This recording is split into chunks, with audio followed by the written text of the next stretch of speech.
Okay. What, is this a question? Lindsay. Mackenzie. I call all my Mackenzie friends Lindsay. How are you? How come you're not at the convention with us? Your brother's baseball games are in the way. Well, you tell your brother he better slam one out of the park to make up for it because you're there watching him. Well, listen, we're having a good time, but we will look forward to meeting you at another convention, okay? Thanks, sweetie. Yay! Okay, yes, sir, red shirt.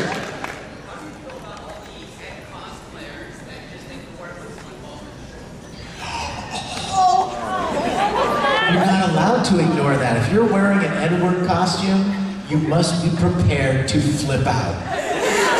You have to. It's part of the code. I don't know. I would say they, you know, if you're gonna put on the outfit, you gotta take on the personality, right? I mean, when I put on my Star Trek uniform, I take it very seriously.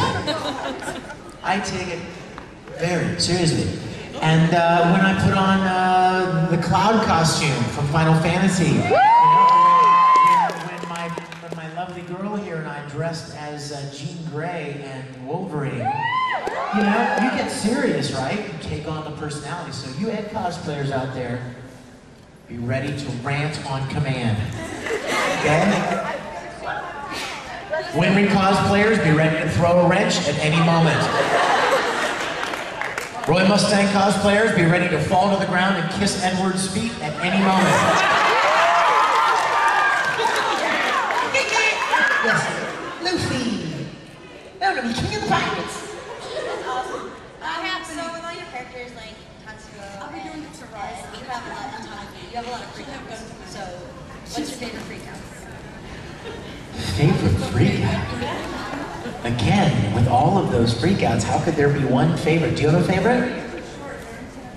Probably tough. You know what's interesting about the freakouts? You guys, this is really interesting. You'll get a kick out of this. When we started recording Aura, we were probably an hour into the very first session, and Caitlin Glass, who was directing and playing Haruhi, she stopped and she said, you know what? I just thought of something. She said, Tamaki is kind of a blend of your three very well-known characters that you've played. He's romantic and smooth like Dark Master, but he's very intellectual and very intelligent and very articulate like Five from Tsubasa.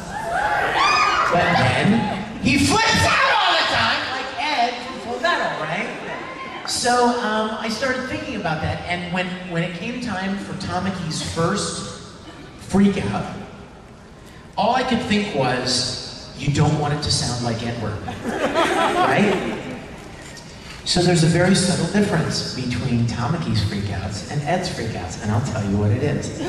When Ed freaks out, it goes up into the highest falsetto range that I can do. So it goes up into a, who are you calling a pipsqueak midget? Right?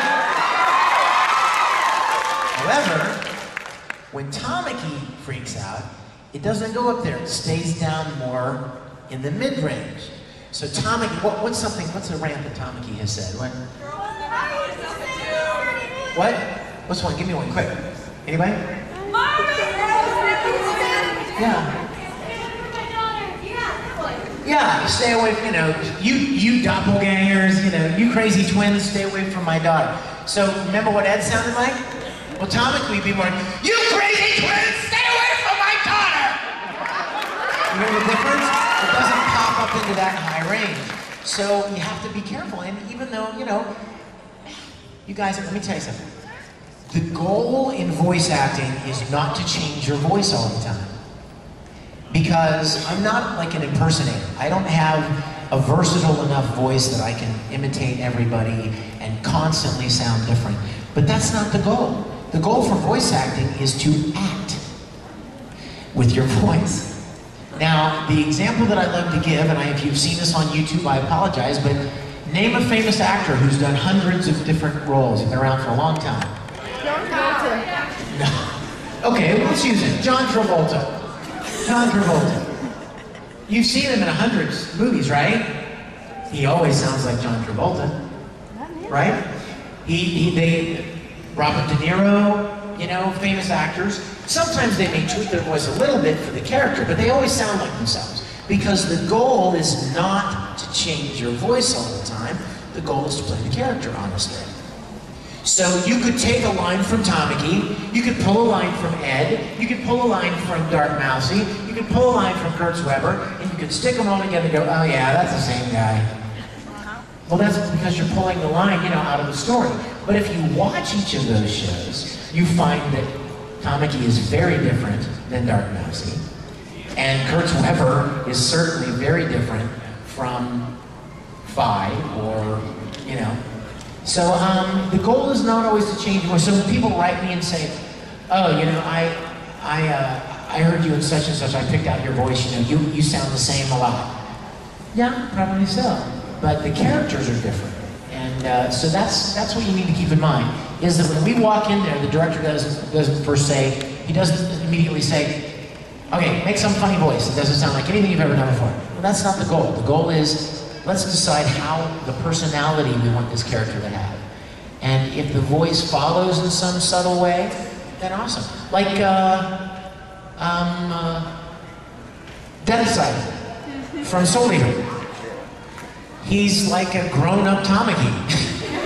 He's sad, failed grown-up Tamaki. But, and if you watch the show, he has a personality all of his own. It's not necessarily that his voice is completely different. And that's why I love doing characters like the Akuma Clown, and even Ikaku. When I first started, there were several episodes where people wrote me like, OMG, I didn't know that was you. Because he doesn't really sound like me all the time, you know? So, and they're so used to like the lighter, you know, teen Edward kind of voice. But, you know what? I thought you might like to see something. We're running out of time here. Oh my gosh. We're going to show some stuff in the panel, in the Full Metal panel. But I'm thinking I should show you something. Let's see. What should I show you? You might like that. Yeah. I tell you what. Just for fun, I'm going to show you something that Travis and I made together. Okay? It's called the Full Metal and Flame Show. Okay, hit the lights. And go ahead and hit it.